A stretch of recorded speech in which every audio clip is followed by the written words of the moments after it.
Be careful going down to a place like that, dressed the way you are. Okay, you look terrific. Okay, really? Danny DeVito is an elevator operator, and Holly Hunter is the lonely woman he falls in love with in Living Out Loud, one of 5 new movies we'll be reviewing this week on Siskel and Ebert. I'm Gene Siskel of the Chicago Tribune. And I'm Roger Ebert of the Chicago Sun-Times.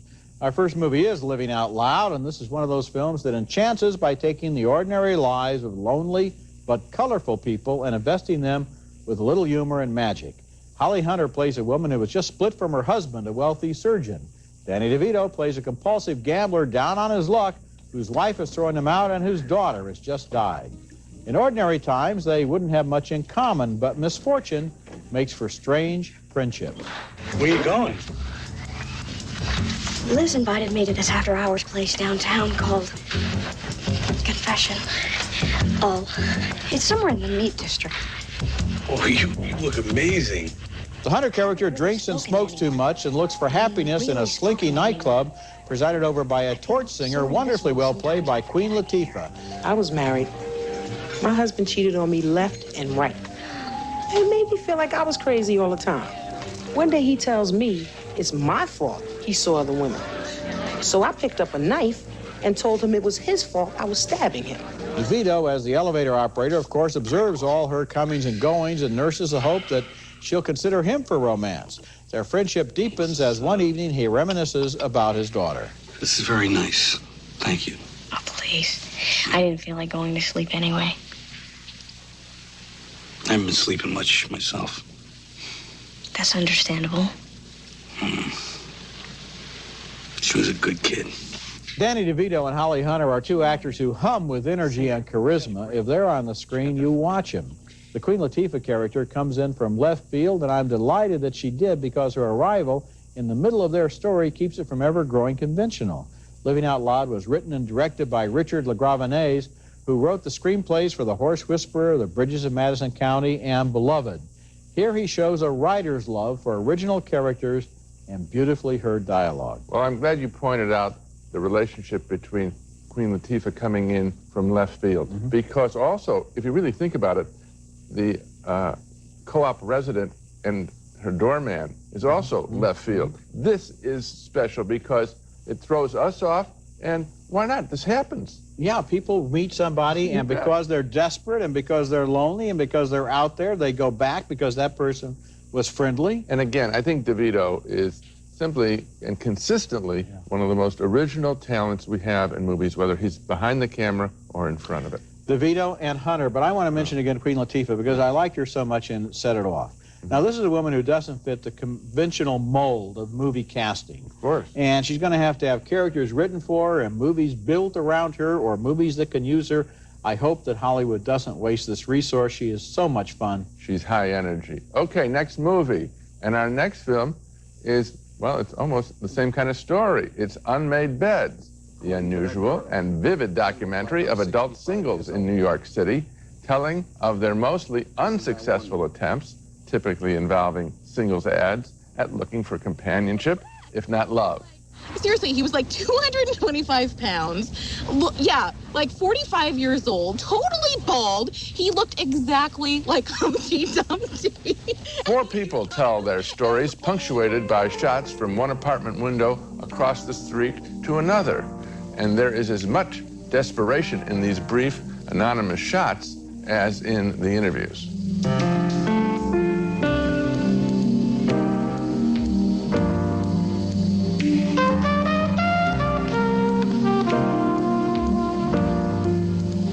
Director Nicholas Barker assisted his cast in reciting their most colorful anecdotes and opinions. Now, that's forbidden in the news business. We call that staging, but it's not lying. Take the case of Brenda, who complains that The men she meets just want to show her their sexual organs. But in an earlier soundbite, she makes it plain that all she really wants from men is for them to show her the money. And really, all it is I just want a man to give me money, help me with the things I need, and go away. In return, you know, we'll have sex a couple times a month, like maybe 4. The most intriguing guy we meet, I think, is Michael, a 40-year-old bachelor who defines himself by his height, only 5'4", and he is starting to panic. So I always say something like this. Here's what we do. Get together in a public place for a cup of coffee. If you take one look at me and find you want to projectile vomit, just come over and say, listen, I don't think this is going to work out. Good night. And I'll say, no problem, good night. We both go home intact. Now, I think a sense of panic is detectable in each of these characters, and they would all do well to recognize it and delete it. Nevertheless, I enjoyed meeting them, and on that basis, and that director Barker has actually documented something. Social despair in the 90s, I give thumbs up to Unmade Beds. I liked a lot of the movie. I'm giving it a marginal thumbs down because I think he didn't know where to go with it. It just kind of goes around the 4 characters, shows some windows, goes around the 4 characters, shows some windows. By the end of the movie, it has outstayed its welcome. But what I found interesting, because I heard Barker speak after it was shown at a film festival, is that the whole movie was scripted. He interviewed them. He started with 400 people, got 4, interviewed them, wrote their scripts. There were 10 takes of some scenes. What he's doing here is creating a movie in the form of a documentary that the director is completely controlling. But Roger, I think he could have used probably, I'm guessing, another 100, and we would have gotten the same kind of film. I mean, will you at least acknowledge that he is documenting something? He's documenting, yes, he definitely is. But I don't know, these characters, Brenda is a real character. I liked her persona. Yeah. And there's another guy, Mikey, the would-be screenwriter, who's got it all worked out, including the free toothbrushes for his conquests. And looks like he doesn't go through very many toothbrushes in a year. This is interesting stuff. If it's interesting stuff, I wonder why your thumb isn't up. Coming up later in the show, James Woods heads an unusual posse in John Carpenter's Vampires. She's thirsty. Think she smells your blood, Padre? And coming up next, Edward Norton and Edward Furlong star in the controversial American History X. See this? That means not welcome. Directions, I wrote in a paper.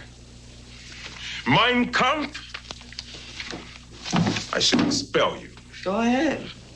Edward Furlong plays a high school student and junior skinhead who gets in trouble for praising Adolf Hitler in that early scene from American History X, which tells the story of how that kid follows his older brother, played by Edward Norton, into a skinhead gang in the Venice Beach area of Los Angeles. The present is shown in color in the film. The flashbacks are in black and white, but this isn't Pleasantville. You can see that in this scene where a playground war leads to some black kids trying to steal Norton's car. He kills 2 of them and is arrested. Put your hands behind your head! The older brother goes to prison where at first he links up with the white power faction, but his views begin to change after they punish him with a brutal rape. He gets a visit from his former high school teacher, played by Avery Brooks. You have to ask the right question. Like what? Has anything you've done made your life better? Out of prison, the older brother wants to close the book on the skinhead chapter of his life, but his kid brother is still very much a gang member, and the local cops and high school authorities still see him as influential in the skinhead scene. I mean, do you know what you're asking me to do? Do you really know? Yes, I'm asking you to do whatever's in your power to do. American History X is a powerful and ambitious movie that contains strong performances and compelling individual scenes, but it somehow never achieves takeoff speed. Too many scenes have to function as band-aids for the plot. It's a good movie, always interesting, often provocative, and I give it credit for an intelligent and uncompromising approach to the problem of race hate in America.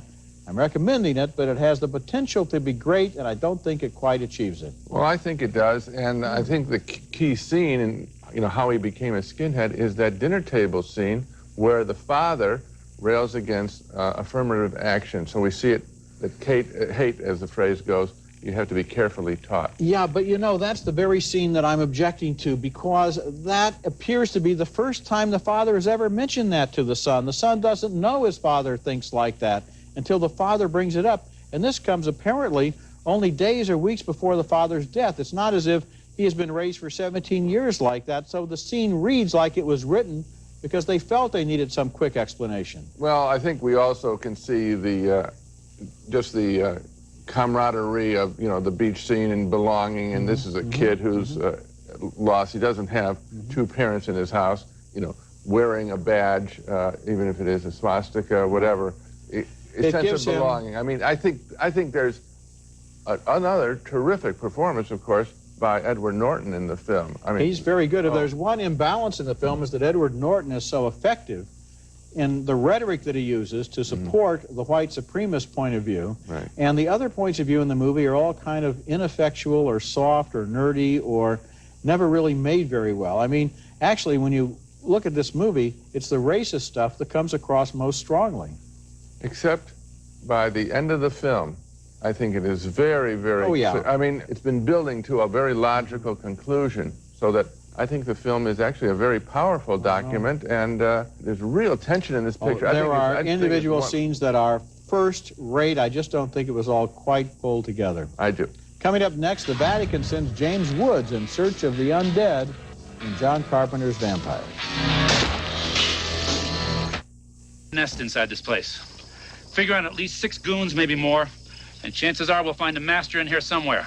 James Woods leads a team of vampire slayers in the exciting new picture from the director of the horror classic Halloween, who has so many admirers of that film and its success that he now gets his name in the title of the pictures he makes. So this one is technically called John Carpenter's Vampires, and it's so exciting it should only enhance his reputation as a horror director. Of course, it helps to have James Woods on your team when you want to make a high-energy movie, as the vampire hunter faces off against a vampire master, the evil Valak, who controls a nest of bloodsuckers. For 600 years, I fed on your kind at will. The story is actually a good one. Both Valak and the James Wood character are trying to get their hands on a wooden cross used in an uncompleted ceremony that could give vampires the ability to remain powerful even in the sunlight of daytime. See the spiral pattern? Yeah. If you time sequence all the encounters, you get a logarithmic pattern, ever widening. It's a search pattern, Padre.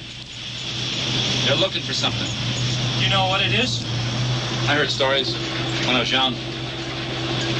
Something about a black cross. The other key reason this picture works so well is that there isn't a single teenager in the cast. It's not juvenile in any way. All of the vampires and their hunters are portrayed by adult actors who play the situation seriously. So, no haunted high schools, no giggling, no drinking beer in the cars, no skinny dipping in the local lake. All this helps make John Carpenter's Vampires a rousing entertainment. It is properly rated R for rough language and scenes of intense bloody violence and dismemberment. But I enjoyed it within that context and give it thumbs up. I'm not giving it a thumbs up, although I share your delight that it's not another teeny bopper movie. Right. I mean, getting so tired, really, of teenage vampires. But on the other hand, this intriguing idea, which is that the church has given up on holy water and crucifixes and priests and prayer and just hires mercenaries now to winch these guys out into the sunlight and machine gun them and watch them go up in flames. That could have, I think, been dealt with a little bit more instead of just being the window dressing in a movie that is essentially just a shooting gallery in which you get, one scene after another of vampires and their hunters being hacked to pieces, shot, and dismembered and so forth. In interesting ways. For example, we haven't seen self-immolation lately. I don't think this year, have we? When they get out in the daylight. Is this a job for adults? Two of us deciding, how long has it been since we've seen self-immolation in the movies? They all look like they have Roman candles in their pockets. Somebody did a little research, I guess, and they found some new gimmicks, and it works. Plus, you've got James Woods spouting off. Well, he jacks up this picture so that it never lags. I'm not giving a thumbs up. I'll concede that it could be considered in some circles as a guilty pleasure. Oh, he's getting close to agreeing with me. That means in 2 years you'll come around to my opinion. We will see in 2 years. Okay, our next movie is The Celebration, a harrowing Danish film about the total meltdown of a completely dysfunctional family. Director Thomas Vinterberg won the jury prize at Cannes for this film, which plays like a drama but lays it on so thick that sometimes we suspect We're watching a very, very, very dark black comedy. The action begins as family members gather at their father's country inn for his 60th birthday celebration. Here's the youngest son, alcoholic like many, if not most of his relatives, engaging in what seems like the familiar ritual of blaming his wife for everything. Jeg ved ikke, hvad der kære, hvad der kan. Men hvad der være? Jeg kan ikke til fest med de her sko. Og er fuldstændig sindssyg, mand. Hvad med, at du pakker dine egne ting, hva'? The oldest son stands to make the first toast, and the fireworks start. Men allerførst vil jeg gerne holde en lille tale. Jeg har skrevet 2 taler. Far. En er grøn og en er gul, og du kan selv vælge, hvad for en det skal være. The elder sister's black boyfriend arrives and is insulted by her younger brother, who is now even more drunk. Listen here, we don't need any music, you know. No trumpet. No trumpet, you have to go home. I give you 500. It's also for the taxi, you know. What? You go home now, no music. Listen, I'm not here to play. I'm invited. Yeah. Vinterberg tells his story with a raw documentary immediacy, shooting on location using a handheld video camera and natural sound, all reflecting a dogma manifesto which he signed with fellow Danish director Lars von Trier, which essentially seems to boil down to, let's make movies just like John Cassavetes did. The story is harrowing for its characters, but oddly entertaining for the audience. The celebration is not really seriously disturbed by its painful subjects, but uses them as landmarks in a grotesque comedy about the family reunion from hell. I wasn't laughing that much. I was fascinated by this imperious father who has had this generational impact, and you almost wonder who his father was. I think that this is learned behavior through the generations, and that the possession of this most unusual domicile, which is like a big inn as well as a home to all these people, and who controls it is very important within the family, and who will control it in the next generation. And that they're playing for that game too. This is a character and location like I haven't seen before. I recommend taking a look at it. It goes around and around and around with that kind of social compulsion about the guests at the table just sit there and listen to this stuff, and then the next course is served as if nothing was said. This is one of the coldest environments. No one could survive this, it would seem. It's a fascinating film. Yeah. Okay, coming up next, our video pick of the week, a rare film about women in the workplace.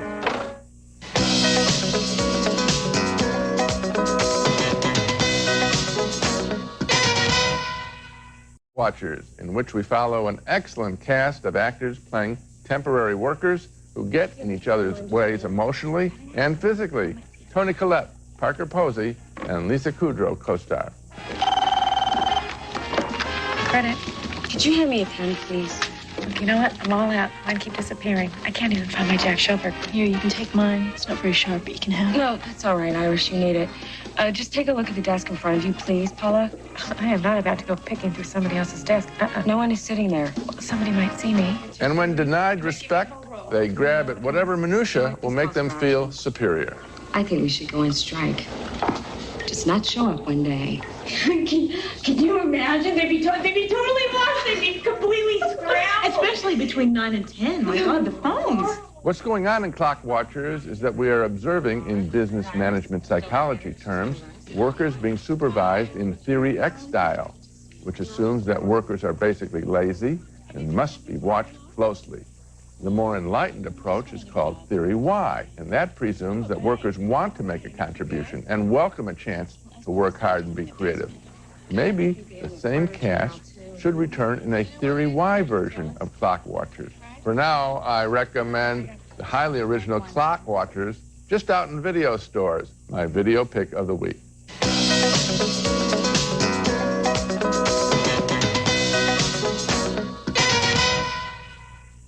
Now let's take another look at the movies we reviewed this week. 2 delighted thumbs up for Living Out Loud with its wonderful rapport between Danny DeVito and Holly Hunter and its surprising supporting performance by Queen Latifah. A split decision on Unmade Beds, the story of lonely singles in New York. I thought the story got stalled, but Gene felt director Nicholas Barker accurately captured social despair in the 90s. 2 thumbs up for American History X with strong performances by Edward Norton and Edward Furlong as skinhead brothers.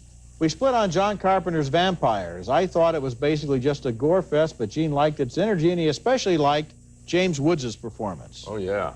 And finally, 2 thumbs up for The Celebration, the very, very, very dark black comedy from Denmark about a family reunion from hell. Remember, you can hear our reviews on the web at Siskel-Ebert.com, and we're working on that Macintosh Internet Explorer problem.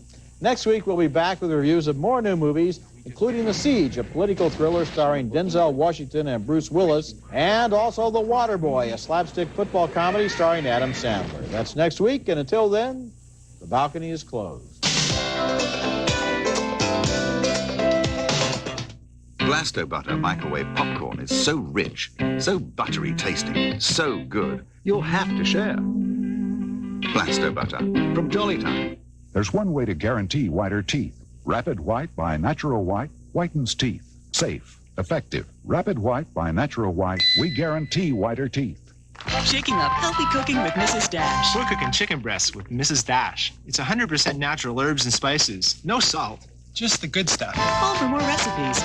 Have fun all year long with this year's newest family game. Spin the calendar and land on your lucky day. Make a date with Game of the Year from University Games.